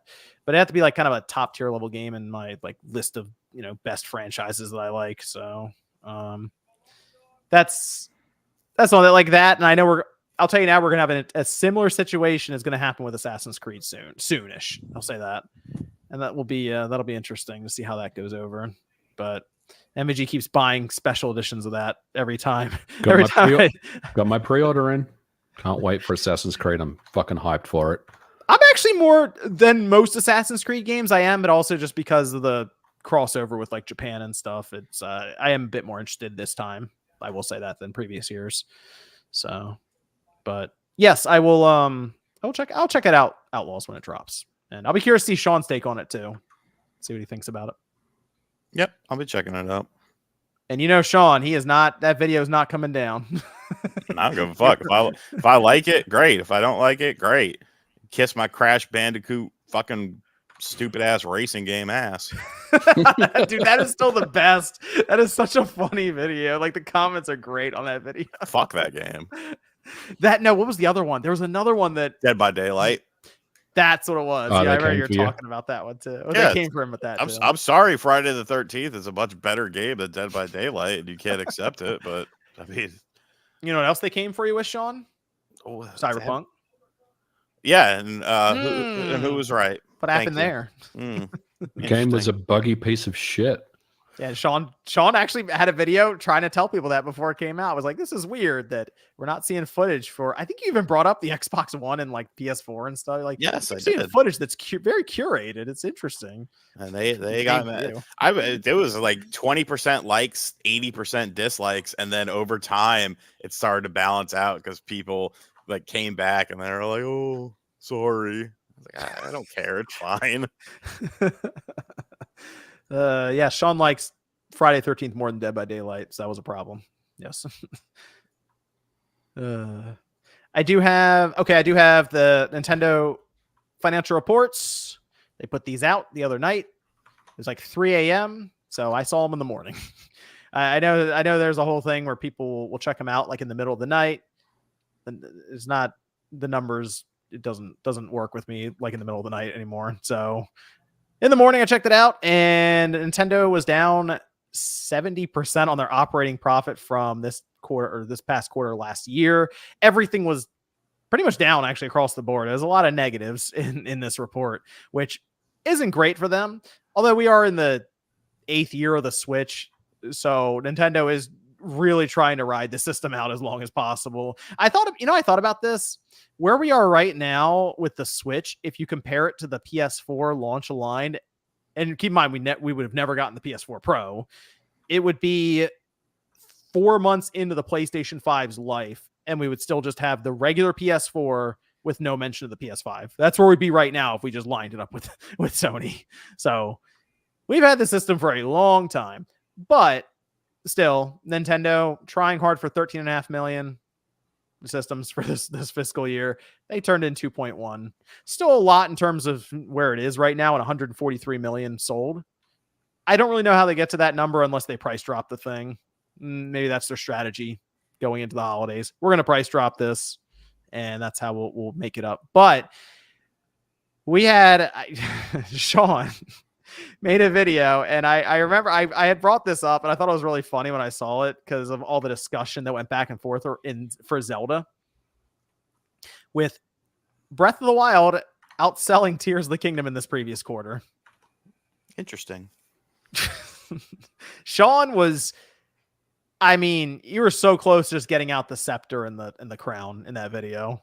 I don't know what happened to the crown. What? I know where the scepter. I don't know what happened to it. I think I might have thrown it away when I was cleaning up. I was gonna say it's just you that lives there. Yeah, I don't know what happened, dude. Okay. Well, either way, we had. So I feel like the idea of Tears of the Kingdom ever outselling Breath of the Wild, I think that's over. I don't think it's going to happen. It'd be very difficult for it to catch at this point. And there's a reason I can bring up soon for Nintendo, but what I do want to ask this because the Tears of the Kingdom is just over. It's coming up on 21 million sold, but we see Breath of the Wild over 30 million now. I'm curious why people think that Tears of the Kingdom seems to be trending now even behind Breath of the Wild, but why? What is it about Breath of the Wild to Tears of the Kingdom that didn't necessarily translate for everyone? Because you feel like you would see this outsell simple. Breath of the Wild eventually. And even if we were on track, oh yeah, Breath of the Wild sold 100,000, look, Tears of the Kingdom, another million. No. It's Why rolling. would it? That was the whole point that I was making along with MVG when this was first brought up as a debate. The people who bought Breath of the Wild to play a new style of Zelda game, not everyone loves that game. So they're not going to buy the sequel. Who is going to buy the sequel? The people who did enjoy that departure from the traditional Zelda series. Let's be real. 20 plus million sold is great, but there wasn't a leap for Tears of the King. It isn't a Street Fighter 1 to Street Fighter 2 situation where you're taking a bad game and then making it an iconic franchise, laying down the groundwork. This is building upon what you did in Breath of the Wild, adding more to it, but still staying very close to those core principles of that original game. And that original game was not for everyone. I think people just saw, the fact that, there were so many more Switches out there comparative to when Breath of the Wild released. And of course, that's a valuable statement, but it doesn't have that same wow factor. You can only be blown away by a giant transformation once, and you were blown away by that giant transformation in Breath of the Wild. I don't think Tears of the Kingdom could ever have that same sort of moment, that Breath of the Wild did when you come out of that little cave and you come out into the world. For a bit of time there, the Breath of the Wild moment caused people to buy more of it than the Switches that were in the wild, right? Yes. Like the original sales for it had a higher attach rate than 100%. It was something crazy. Yeah. Some madness was happening then. It's I totally agree. I totally agree with Sean. Like, you can only Breath of the Wild is that once in a generational game that was just full of sense of wonder and exploration. Like you said, when you first walk out of the cave, was just an incredible feeling playing that game. It was amazing. I played it and I couldn't put it down until I beat it. I thought it was fantastic. Tears of the Kingdom is a very, very good game, but we knew going in what it was going to be. You can only pull the same trick once a generation. There's still going to be a lot of people that bought Tears of the Kingdom, which obviously happened, and it sold very, very fast. But I got to be honest, I never felt like it was ever going to outsell Breath of the Wild, and I don't think it will. And if you look at historically, if you look at the sequels of games, of Zelda games, or just pretty much any game really, but we're talking about Zelda games here. Nate and I did an episode. This was like when Tears of the Kingdom was about to come out. We analyzed all the sales data from previous Zelda games, and the sequels never do as good. Majora's Mask didn't do as well as Ocarina. There are other examples as well. We just kind of felt like, yeah, I mean, even though it's selling well, it's not going to reach the highs of Breath of the Wild, because you can only do that thing once, and people want something new. So that's really how I feel about it, I guess. That is that generational moment, isn't it, with Breath of the Wild taking Zelda open world like that? It's unfortunate because it's a feeling you're never going to get again. I think anyway, or it's difficult. Yeah, and look, adding like Fuse and Ascend and all these cool mechanics was awesome. I loved all that stuff. I mean, it was a fantastic game. I really enjoyed my time with Tears of the Kingdom. But honestly, Breath of the Wild, that's the game for me, and I feel like that's the one Nintendo is going to continue to push forward into the next generation, right, and beyond. There's only one, and it has to be that one. That's a good point. Yeah, that might be the one that gets more of their focus. And honestly, that's one of the reasons I thought maybe that could actually see a sales spike in a year or two. It's like, oh, there goes Breath of the Wild again. It's still cruising. So that's one of the other reasons I don't think Tears of the Kingdom. Dude, I know people that had Wii U's and they bought Breath of the Wild and they liked it, but they're like, damn, I really want this on the Switch. And they ran out and bought a Switch and a copy of Breath of the Wild. I mean, that's the kind of thing we were talking about when that game came out. It really just transformed everything. And it was incredible. And Tears of the Kingdom is a great game, but it's you're just not going to get that same feeling again. It was really weird because that came out right alongside the Switch, and that was one of those weird games to see as a handheld game. You're like, how is this? You're like looking around the Switch, like, how is this even real? How is this real? Like the game like this being playable like portably on a system was already mind blowing to see it on a console for an open world Zelda game. Then it's like, you just take this with you. It's very weird, but you're right. Tears of the Kingdom, still very impressive that even functioned on the Switch based on the stuff happening. But he used the same map. Technically, right? Technically, it's brilliant game. It is iteration better than Breath of the Wild, but it doesn't really matter. I mean, if this was the game that Nintendo wanted to build from the beginning, then that's a different story, right? But like at the end of the day, Tears of the Kingdom is fantastic, and in some ways, it improves upon Breath of the Wild in what it does, but again, people only want Breath of the Wild. It seems like to me, that's the game that people kind of gravitate towards. That's why it keeps selling. That's why it outsold Tears of the Kingdom in this quarter. Yeah, it was only 10,000, but we're talking about a game that came out in 2017, 2017, yeah, to now. I mean, that's you can't forget about that.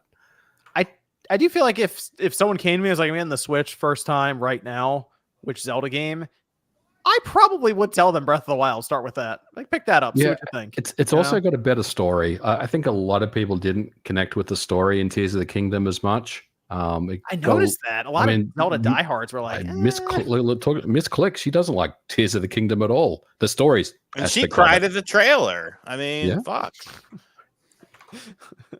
She's the one that I would look at and be like, okay, what do you think of the Zelda lore and story connected to this? And if she's not approving, it's like, well, there you go.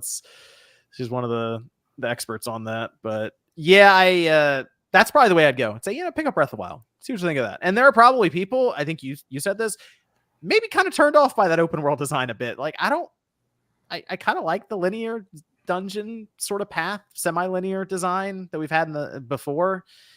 I don't know. I wouldn't mind seeing them go back to that personally, but they've figured it out with their open world formula to sell to many more people. So I also feel like having the same map layout, as you said, kind of took away from the experience as well. Yeah, you kind of knew what to expect when you got to the surface. I mean, sure, they did the sky area and they also did the underground, but like the main focus was that surface area, that surface level. And you're right, it was the same basically. Like, they moved a few things around, but it's the same map. So that's, and also the art style, same. So that's the other thing I like about Zelda is when we get the next big Zelda game, typically there's some sort of art style change to go along with that. We didn't see it, so kind of looked samey, right? So I don't know. I wouldn't mind seeing what their plans are for the next Zelda, but that's like 4 years away or something. It's going to be a bit.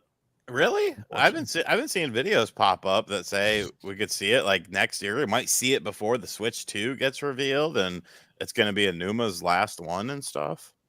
I mean, they told us about Tears of the Kingdom years before then, so I guess they could tell us about it. I had not 2027 maybe for this next one. I saw videos about it, man. There's going to be a bit, which is kind of unfortunate because I do like those big Zelda games, and the next one will be open world, probably despite me. But that's the way it goes. Let me go over here. Let's see. This is from Tijo. Will we see the next big 3D Mario game next year? Maybe. Release. That's got to launch with the successor, right? With the Nintendo Switch too. I can't believe we're still here. We're here in it's 2024 now, and we're like, I wonder if they're going to show that next 3D Mario game. And it's like, gosh, Odyssey feels like another lifetime ago when that came out. Man, I hope so. It's game development takes so long. Gosh. Z says, "Where is Dreamcast guy?" That was good. Oh, thanks. We'll get him on for the reunion episode someday. The reunion episode. Damn. We'll see where everyone is 10 years from now. We'll get the reunion episode back up. Probably be dead. Well, One can only hope. Evan, did you get my donation, by the way? Did you do that on when I was streaming? Because I saw it and I was like, did it happen? Yeah. You were busy painting. Okay. I just want to make sure you got it. Do you lurk in the chat as well? I usually lurk on his streams. Well, no, I never paid him for the cover art. And so I give him a donation. I was like, here. I see. Xbox Icon says, I've been collecting Xbox or 360 games. Some I bought have a sticker on the disc in the center ring. How can I remove it without damaging the disc? You really can't. To be honest, you're talking about. So this is it's on the foil side. No. This is something that happened with the 360. I'm sure everyone here experienced this at some point in time. The center plastic on those games were very brittle, and when you take them out of the case, they would break a lot, but not like shatter completely, like crack into the disc. Some would. You just have little bits and pieces of the plastic come out, and it was really annoying. And there were some stores that had the solution, which was to take these really thick stickers and put one on the top and one on the bottom on the plastic, and that was their strategy. And those do not come off, not easily. You'll usually destroy stuff. So unfortunately, you really can't do much. It's kind of there, but I've had many used games that I've bought that had those, and they still have them because I could not get them off. So unfortunate. New Super Mario Bros. U Deluxe, the little game that refuses to give up. It's not going away. That and Mario Kart 8, never going away. Rich Retro says, has anyone heard anything about that Suikoden 1 and 2 remaster? Oh, wait. Suikoden 1 and 2 remaster. I always say Suikoden. Yeah, I think we all say it differently, really. I say Suikoden. Let me see. Suikoden. They put a release date on this thing? No. People are wondering what's going on with it. Oh, we have reached inclusion despite our very best efforts. Our dedicated development staff to release the remaster 2023. Wow, this is the delay out of 2023. The message on there. Oh. Yeah, the last message they had was them telling everyone they delayed it out of 2023. And it's now August 2024. Well, that is a good question, Rich Retro. Maybe Tokyo Game Show will get an update.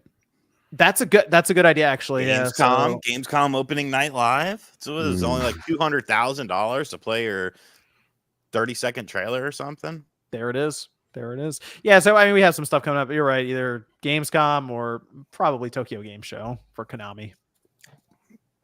So we will look towards that.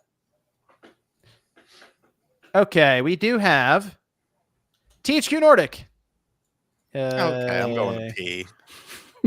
There was nothing here. There was Darksiders. Wreckfest 2 looks kind of cool. There, I did the whole topic. Why you disrespecting Disney Epic Mickey Rebrushed? I'll probably play that, but I'm not disrespecting. See? I knew about it though, you know. Oh, September 24th. Be right back. Wish list it. We had that. We had what they announced a sale. Okay, Eternal Life of the Goldman Space for sale. Disney Epic Mickey Rebrushed. Wreckfest 2 looked pretty cool, I thought. Titan Quest 2, Gothic 1 remake, Way of the Hunter, the cute little piglet. And it says, no, this is not the game title, but they put it in bold like it was the game title. Okay. And then they have the Darksiders teaser. Be prepared to ride again. Okay. Evan. I was looking through these. Didn't know if any of these were Evan games. Not, Titan Quest 2, a Gothic 1 remake. Titan Quest 2 could be, but a lot of this does feel like THQ Nordic in recovery mode, just chucking things into the universe to be like, please give us money so we stop. It kind of does, yeah. Hemorrhaging. A little bit. So like maybe it could be good, or maybe it's just they're throwing it out there. Someone at that studio or at that company loves Titan Quest. Like they released DLC for it after they got the title after years of nothing. It's just so weird. But it was a great title. I loved it. Okay, there we go. The thing that I really took away from this was Darksiders. Like I want to see what they do with the next one. A 2-second little. No, it's slightly better than the original Metroid Prime 4 trailer, but yeah. Part of me was a little unsure how this would go down because it's THQ Nordic and there's been some question marks behind the scenes just in general. And good company. Well, Darksiders is like I guess you'd consider one of their premier IPs then for THQ Nordic. So I figured would make another one. 3 came out in 2018. Okay, so exactly 2018. Came out on Stadia in 2021. There you go. But it came out in 2018. I played it. I liked it, but they did try to lean more into the Souls stuff with Darksiders 3, try to make that sort of gameplay move. It was fine. I'm hoping that they maybe try to be a little more unique in their approach with Darksiders 4, but I'm not counting on it. I think they're going to try to more or less copy some other gameplay mechanics that have already been out there, but they've kind of gotten away. Like I really like Darksiders 1, Darksiders 2. I thought 1 still was my favorite one, but people do like 2. I would like to see them return to form a bit. And the first one was more like, we're going to make a M-rated Zelda game kind of. Yeah, but I don't know if they'll return to form just because, the original people behind it are Airship Syndicate now, I believe. So it's like a whole other studio. They're have their own Gunfire did 3. They're doing this new one because they had their logo up. Gunfire. Because they split it up because Airship with Joe Madureira and everyone went their own way. And now they're doing that MMO that they're trying to recover. It's horrible. Gunfire's trying this, so that's why I'm kind of thinking it's gonna be more Souls-like, which some people might like that. Maybe they didn't try to do what everyone does and make it like open world or something. But I was just happy. Yeah, well, I was just happy to see them at least attempting it again. Will it be good? I'm not necessarily counting on it being like overwhelmingly good, but it'll probably be a solid C+ effort. So I hopeful though, very hopeful. And MVG. Jonathan. ROMhacking.net. I like how you go to him. Yeah. Well, meanwhile, somebody else on this fucking channel. There's an emulation king in here, I heard. Sean made the video. I made the video today, jerk ass. I watched it. MVG made the tweet, though. Well, yeah, when I saw that, I was like, yo, what the fuck is this? This is pretty bad. But Sean did make the video. So Sean, tell us what's going on. What's going on with romhacking.net? What's going on over there? I've been using that site since like 2006 in my smelly apartment. It smelled like cigarette smoke and fucking farts because I never cleaned it. Was that the apartment, Sean, that had the Metroid Prime Hunters experience? Okay, you had to run out of there. You were okay, got it. Yeah, and now I had the Metroid Prime Hunter standee. When you walked in, that was like the first thing. You had to walk around it, bro. Like it was literally like 500 square foot apartment, 1 bedroom. But yeah, romhacking.net has been around forever with not only just essentially ROM hacks, but also translation patches, tools for people to learn how to hack their own stuff. That's the thing for me that really is going to hurt the most. I will say that some of the Carbon Engine stuff we've done where we've had to like swap out buttons and things, with like switch buttons. We use tools, right? We have to use tools to do those things, and those things are available on romhacking.net. And I think everyone is going to feel the effects of this. People that are into translations, people that like mods of games, people that like to do the hacking themselves or do like sprite replacements or things like that. Look, there are other places that you can find all this stuff. I think it's all on archive.org, I believe, right now. Like the whole site has been archived. But That's not the same. It's not the same. It's not the same. This was the one-stop shop you would go for anything ROM hacking related. And now you have to kind of search around to find different things. Archive.org, while it's a great site, it has everything that you want on there. It's also very slow as well. Like sometimes I get on there and I want to grab something, and it's literally like going at dial-up modem speeds, to pull something down. So it really, and I guess the thing that I don't understand, and maybe John and Sean, you can help me understand. This feels like there's some personal stuff going on here. This is why the site closed down, right? Extremely. Because like when I made the tweet, people were like saying, "Oh, Nintendo did this," and to be very clear, Nintendo has nothing to do with this, right? Like they're not involved in this at all. So it sounds like there was some personal issues that happened, and basically the main guy just said, "F this, I'm out." So do you guys know what actually happened there with that? The issue is, so they have their account and they posted it on their website, and then there was an entire thread on Twitter that was pointed out, and it's like 12 or 13 like tweets, just a whole thread of it, and they were like refuting some of the stuff that was mentioned. I think Nightcrawler was the person who was running the website, Yes. and it just looks a lot like he said, she said stuff going back and forth of like, almost no, like this is what happened. No, this is what happened. And it's like, like the site wasn't doing well. Then some investors came along, and then they did all this bad stuff to the Nightcrawler guy and all this sort of stuff. Like it was all very personal. And the end result is, okay, we're shutting this down. We'll post news, but submissions are done. And everything's going to archive.org, which, like you said, archive.org is a great website.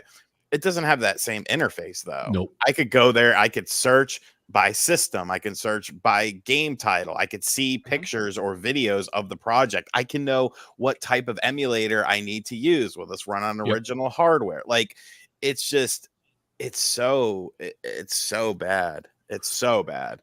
I think this is worse than like ROM sites going down, because ROM sites going down, you're always going to have other sites go up. There's always going to be, things on the internet to replace it. Even going back to archive, I don't need to see things like I need to see things with this. There's not tools there that are helping people. It's a big deal. I'm very surprised that, not many people really kind of talked about it a lot.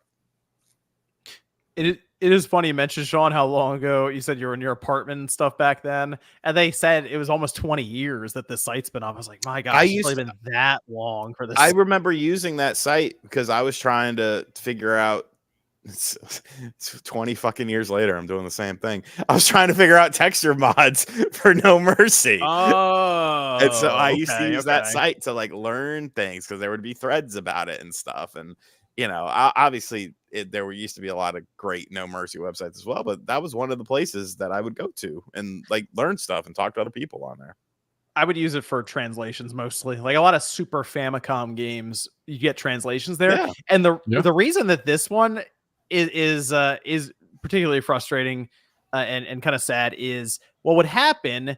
You would have multiple people working on the translation, and they would actually constantly update that submission, and you could see it. Like they'd have history of them updating, and it'd slowly tick up to that 1.0 translation complete, and you'd follow it along. So like there was a Dragon Ball Z game that was like an RPG, and it was hard to play without any kind of translation. It started at like 0.2, where it was like half gibberish, half sentences in English, and then they would work up to where it eventually got to that 1.0. But that was for a lot of games. Like Bahamut Lagoon was one I remember that I would follow along with. And it is unfortunate because you found that even recently, that car PG game that I had never even heard of, really. Yeah. And you're like, yeah, translation, whenever they picked it up. Looked it up. Yeah, there it is. Like it sucks, dude. It sucks. And where I have to say this, where's the Video Game Preservation Society? They're out there with their scanner scanning some stuff. No, put some money into this website. You need to keep this website. Try to buy it from the guy or something. You know, he's having a meltdown. Well, you know what'll fix that meltdown, pal? Money. Funny you mentioned that, Sean. You know why? Because as I was going through and I was looking at all the stuff that was happening here unfolding, part of this is they actually don't seem to mind if somebody then just creates a new site to pretty much succeed this one, and their database is just out there. Like, yeah, whatever. There you go. Internet Archive. You can download the whole database for everything here. It's like over 11 gigabytes or something. And I guess it's pretty small, all things considered. I know. I saw that. I was like, really? That's it? I looked at Internet Archive. I was like, oh, okay. That's fine, I guess. Okay. Well, you've got terabytes and shit over there. Download the shit. We'll rebrand it. I'll help run it. Let's go. What are we doing? Spawn Retro. They did say that they're open to it. You could they put all the stuff on Internet Archive, and you could they said anyone can go ahead and make a site and use the information for it. So, but Sean, you're saying the Preservation Society over there, you go. They can use it, make a whole site. I don't need a fucking random magazine scanned. I don't need last issue of Game Informer. This is actually beneficial to the community and something that everyone can have access to, which is something that they struggle with right now is, having people be able to, have access to the stuff that they're archiving. Seem allergic to that. I do want to point this out, though. This was interesting. They do kind of mention that it was more fun before this website got really, really big. They said they missed the times when I was able to interact with a smaller group of, they say, supportive people to collaborate with rather than the entire world. That's always the way, though, John. I mean, at some point, the thing that you're doing, changes from a hobby to a business, and some people struggle with that transition. Some people love business, right? That's when they really excel. But a lot of people kind of reminisce and miss the old days when it was just a smaller thing and, more interactivity. But yeah, I mean, this site kind of just grew and became just like a full-time job at some point. And I can definitely understand that point of view. But yeah, I mean, you could say that about a lot of things, that you do, that people do. Eventually, it turns into more than just a hobby. It's like YouTube. I mean, look at what we do. I mean, you guys make videos every single day, and I know that you guys love what you do. But there's also days where you wake up and you're like, "Fuck, I don't want to do this. I don't want to have to shit out another video today." I know that feeling because I feel like that myself, right? So eventually, things, they just become more of a business thing, and you're just kind of going through the motions more than having fun and interacting with your community. Yeah, but that is right. I'm curious if anyone decides to pick up and go with it, make a whole new. I mean, they're still doing news, so like they have one that they posted actually earlier today, just pointing out a new hack for Donkey Kong Country, turning it into a Mario game. I know there's some like other sites out there, and I don't know exactly what the URL is, but it's like romhacks.org and some other ones. I'm hoping that like someone will just mirror this site, someone that's reputable and like is legit, right? Rather than people setting up their own sites and riddling it with ads and bullshit on there. So hopefully that'll come out of this. There was some talk about how much it costs to upkeep it. It was like $200 a month, and they were trying to get even like donations and money together. Apparently, the romhacking.net, I didn't realize this, never took donations at all.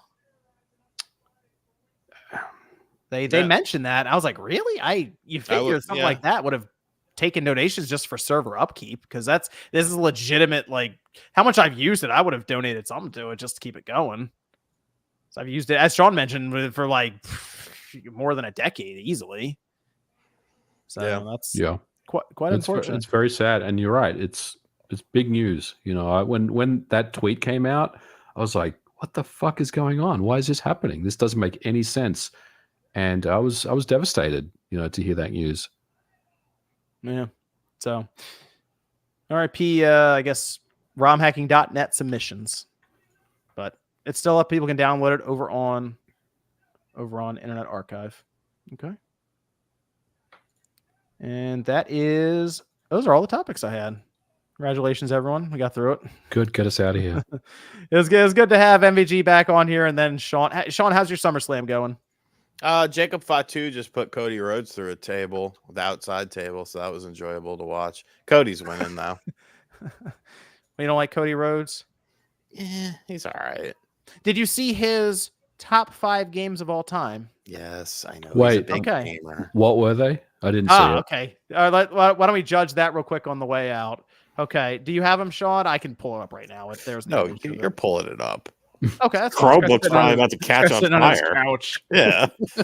That's fine. That's fine. It's right here. Because he did a thing with GQ Sports where it was 10 things I can't live without. It is like all these different athletes or famous people. And one of the segments was his Nintendo Switch. And he then proceeded to list his top 5 games of all time. Are you prepared for this, MVG? I don't know, but hit me with it. Okay.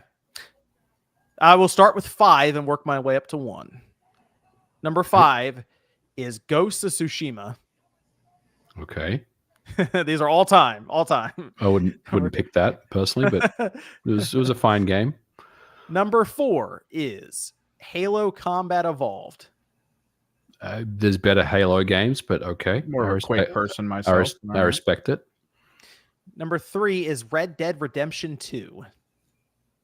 I mean, that is one of the best games ever made, but I kind of like Red Dead 1 better, but that's just my opinion, personally.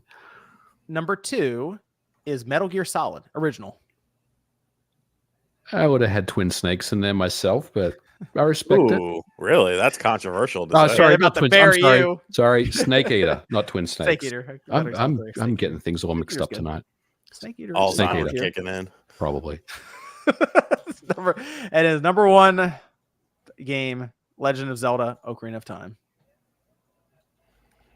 That is Cody Rhodes' top 5. Yeah, it's an interesting mix of games there. I mean, you got to look at his age, though. You know, he's my age. How old is he? Isn't roughly.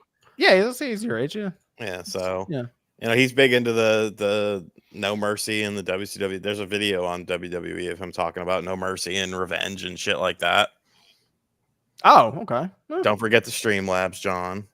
God, I'll pick those as we do our outros here. Sean, where can everyone find you, sir? YouTube.com/. Oh, I got saliva on my throat. Oh no. Podcast man. injury. What are you doing over there? You can find me on RGT85. Go watch my video reminiscing about ROM hacking. And Anything fun for tomorrow? I don't know yet. I'm still Okay. I'll figure it out tomorrow. I'll wake up early. Let's see. This is from Crick, who says, with Microsoft embracing ARM Snapdragon processors with the latest Surface devices, Apple using M chips for years now, plus the Tegra being ARM based, are Intel and AMD x64 chips on their last leg for PC gaming, or do you foresee them sticking around? You're gonna stick around. Yeah, I think for like high workload stuff, they're gonna be around for a while. Those M chips from Apple are pretty impressive. And ARM is making some moves, but I think MVG's right. They'll be around for a bit. Adam says, with characters like Ghostface, Conan the Barbarian, T-1000 coming to Mortal Kombat 1, curious if the cast has a dream guest character for a Mortal Kombat game. For me, that would be the Creeper from Jeepers Creepers. As my opinion, he would fit well in that world. That's an interesting idea. Good pick. Wow. Jeepers Creepers. Mortal Kombat 1 has done a good job just not taking itself too seriously so they can do this kind of stuff. I was shocked when they put like Homelander and Omni-Man in there. I thought those were really fun picks. I don't know. I don't love it. You like kind of the more characters that are out of like horror movies and stuff. Like that makes a ton of sense in Mortal Kombat 1. Well, I mean, I don't know. You bring back Goro. What's he doing? It's like it is funny because when they step outside of Mortal Kombat, wherever this character's coming from, the creators have to be prepared for them to just get destroyed completely. Like all kinds of crazy mutilations and stuff happening. Right. I don't know. Is there a character you want to see in Mortal Kombat 1? Or just Mortal Kombat in general? That's one I'd have to probably think about a little bit. I don't know, because you're not going to put like like Master Chief or whatever in there. They wouldn't do anything like that. Put Mario in there. Fuck it. That'd be great. Put Mario. Put Mario in there. Well, you could do like Marcus Phoenix or something. Herman Holst says, do you think any of Nintendo's next generation of games will outsell their current gen's iteration, like next 3D Mario, Animal Crossing, Smash, etc.? Seems like Nintendo might have a hard time making the line go up again. I personally don't think so, and that is because there's no more COVID. I feel like if there is another worldwide pandemic where there is we talked about this earlier, there is a situation where people literally the only thing they can do is stay home and play video games. I mean, don't get me wrong. I think whatever comes out on the successor will sell extremely well. I just don't know if it's going to match some of the highs of the Switch, personally. If you look at those sales numbers, a lot of those games that sold a lot, they're all like before 2022. Am I right when in saying that? Like the top 5 or 6 games, they all came out before 2022. I think. Wonder where you got that line from. Yeah. Animal Crossing. I said that in the chat earlier today. Oh. Okay. Animal Crossing is going to be an outlier for them, for example, for a long time. I don't think the next Animal Crossing is going to come anywhere near this one. So you're right. The lockdown stuff certainly had a lot to do with it, and it's not something I'll just be able to replicate next generation. So wait, I got my Mortal Kombat 1 pick. Oh yeah, okay, let's hear it. Yasuke. Well, Sean seems so proud of himself for that. That was good because somebody said historical figures in the chat. I was like, oh, that's perfect. Crypto CS guy says, shout out to MVG. Have you ever coded in 6502 assembly? I have Crypto CS guy, and I like your little avatar there too. And I think that was it. Okay, cool. MVG, where can everyone find you, sir? You can find me. I haven't done this in a while, so bear with me. You can find me on YouTube at Modern Vintage Gamer. You can find me on X at Modern Vintage G. I'm working on a video about Shad PS4 right now because there's been a lot of stuff going on. So I just wanted to wait a little while, kind of wait for the dust to settle. But I've been checking out the emulator and some good stuff coming up with PS4 emulation. So that video will be out on Monday. And thanks for having me on. Oh, good stuff. Make sure everyone check it out. And Evan. You can find me on YouTube at Kimmerix Project for tabletop stuff, hobby work. We're still streaming this week. Hopefully at some point I can actually get to work on a bunch of videos because I looked through my footage folder and it is 500 gigs of things I've recorded. I just got to actually make something out of any of it. So that'll be good. Okay. Thanks everyone for joining us tonight. Shout out to MVG and Sean coming through here. Good stuff. And we will be back next Saturday night, 9 p.m. Eastern time. We'll see you guys then.